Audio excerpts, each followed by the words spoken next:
ஒடிசாவில் திருவிழாவில் காணாமல் போன பியூட்டிஷியன் காட்டில் சடலமாக மீட்கப்பட்டிருக்கிறார். திருமணம் செய்ய வற்புறுத்தியதால் காதலியை கொன்று காட்டில் வீசிய காதலன் சிக்கியது எப்படி? IPL-இல் விளையாடி வந்த கிரிக்கெட் வீரர் அபிஷேக் பேரலை கைது செய்ய சொல்லி கொல்கத்தா நீதிமன்றம் மேற்கு வங்க காவல்துறைக்கு உத்தரவு பிறப்பித்துள்ளது. மருத்துவக் கல்லூரி மாணவியை திருமணம் செய்து கொள்வதாக ஏமாற்றி பாலியல் வன்கொடுமை செய்ததாக அளிக்கப்பட்டிருக்கும் புகாரின் பின்னணி என்ன? கிருஷ்ணகிரியைச் சேர்ந்த இளைஞரை ஆந்திராவில் உள்ள கோயிலுக்கு அழைத்துச் சென்று கொலை செய்துவிட்டு காதலனுடன் தப்பிய மனைவி கைது செய்யப்பட்டுள்ளார். பள்ளிக்கால காதலனை கரம் பிடிக்க தடையாக இருந்த கணவரை கொலை செய்து தப்பியவர் சிக்கியது எப்படி? FIR-இல் தொடர்வது சிறிய இடைவேளை.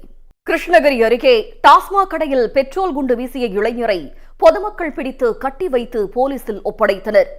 கடனுக்கு பீர் கொடுக்க மறுத்ததால் விபரீத செயலில் ஈடுபட்ட இளைஞரின் பின்னணி என்ன? கொடைக்கானலில் விடுதி ஒன்றில் வெளிநாட்டு போதைப் பொருட்கள் சிக்கியிருக்கின்றன.